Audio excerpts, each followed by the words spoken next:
এদের বেড়ে ওঠাও সম্ভব হতো না। এবারে আসা যাক মাটিতে থাকা বায়বীয় পদার্থের প্রসঙ্গে। এবার আসা যাক মাটিতে থাকা কি পদার্থের প্রসঙ্গে? বায়বীয় পদার্থের প্রসঙ্গে। মাটির কণার মধ্যকার ফাঁকা স্থান বা রন্ধ্রে যেমন পানি থাকতে পারে, তেমনি বায়বীয় পদার্থ বা বাতাসও থাকতে পারে। মাটির কণার মধ্যকার ফাঁকা স্থান বা রন্ধ্রে যেমন পানি থাকতে পারে, তেমনি বায়বীয় পদার্থ থাকতে পারে। কি থাকতে পারে? পানির সাথে সাথে বায়বীয় পদার্থ বা বাতাসও থাকতে পারে। মাটিতে নাইট্রোজেন, অক্সিজেন আর কার্বন ডাই অক্সাইড গ্যাস থাকে। মাটিতে কি কি থাকে? নাইট্রোজেন থাকে, অক্সিজেন থাকে আর কার্বন ডাই অক্সাইড গ্যাসও থাকে। মাটিতে নাইট্রোজেন, অক্সিজেন এবং কার্বন ডাই অক্সাইড গ্যাসও থাকে। এটা ভেরি ভেরি ইম্পর্টেন্স।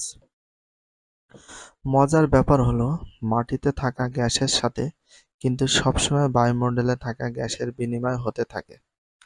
মজার ব্যাপার হলো মাটিতে থাকা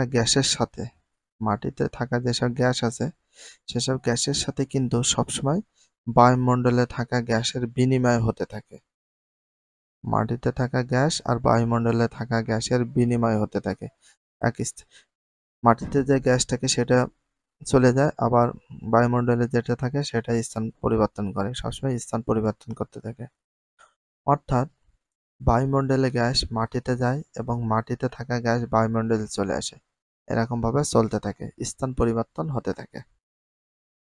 তাহলে বায়ুমণ্ডলের গ্যাস মাটিতে যায়, তাহলে বায়ুমণ্ডলের গ্যাস কোথায় যায়? মাটিতে যায়। আর মাটির গ্যাস কোথায় যায়? বায়ুমণ্ডলে যায়। এইভাবে চলতে থাকে।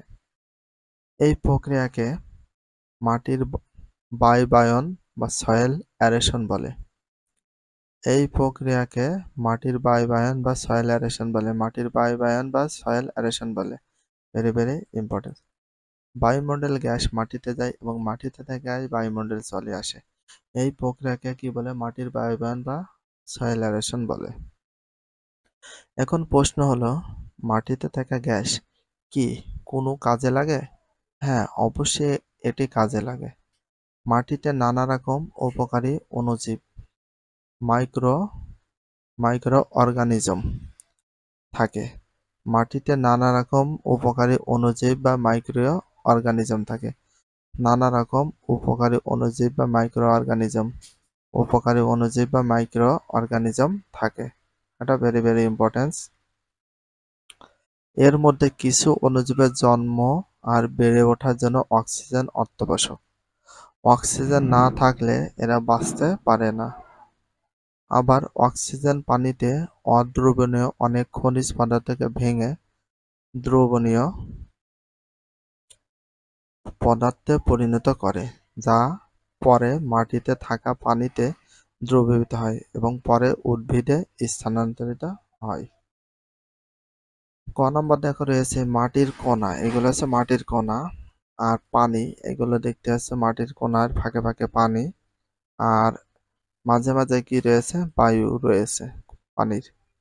খ নম্বর দেখো এ বি সি ডি কি রয়েছে? মাটির গঠন। ক, মাটির বিভিন্ন স্তর। এগুলো হচ্ছে মাটির বিভিন্ন স্তর। বেলে মাটি, দোআঁশ মাটি, এঁটেল মাটি, সব ধরনের মাটির এগুলো স্তর। 4টি স্তর রয়েছে মাটির।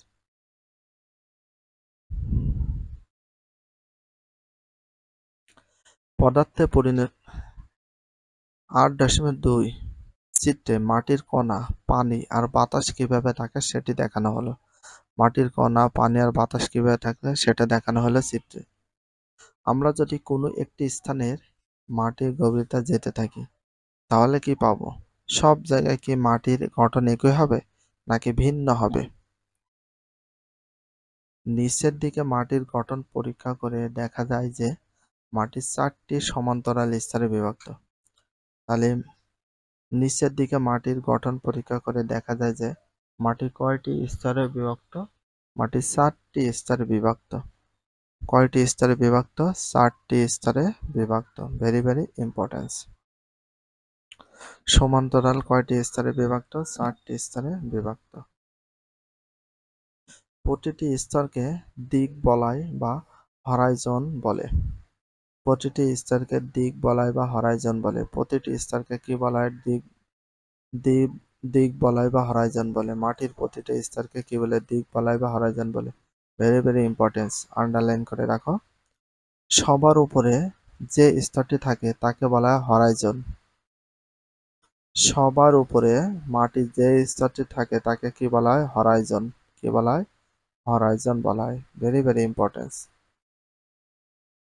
বা টপ সয়েল বলা হয়। হরাইজন বা টপ সয়েল বলা হয়। মাটির উপরে যে স্তরটি থাকে তাকে বলা হয় হরাইজন বা টপ সয়েল বলা হয়। মাটির উপরের স্তর বলা হয়। এই স্তরে উদ্ভিদ আর প্রাণীর মরা দেহ পচন শুরু হয় এবং উৎপাদিত পদার্থ, বিশেষ করে হিউমাস সহ অন্যান্য জৈব পদার্থ এই স্তরে থাকে। এই স্তরে সাধারণ খনিজ পদার্থ থাকে না। প্রথম স্তর মানে হরাইজন বা টপ সয়েল যে স্তর, সেখানে কি থাকে না? খনিজ পদার্থটা থাকে না। সেগুলো পানির সাথে প্রবাহিত হয়ে নিচের স্তরে চলে যায়। প্রথম স্তরে মাটি সাধারণত বালুময় হয়। আর কোন মাটি সাধারণত বালুময় হয়? প্রথম স্তরের মাটি। আর প্রথম স্তরের মাটি সাধারণত কি হয়? বালুময় হয়। প্রথম স্তরের মাটি সাধারণত কি হয়? বালুময় হয়।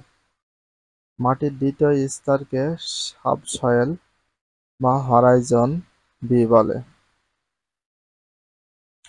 মাটির দ্বিতীয় স্তরকে বলে সাবসয়েল। সাবসয়েল সাবসয়েল বা হরাইজন বি বলা হয়। সাবসয়েল বা হরাইজন বি বলা হয়। এটা ভেরি ভেরি ইম্পর্টেন্স, আন্ডারলাইন করে রাখবা।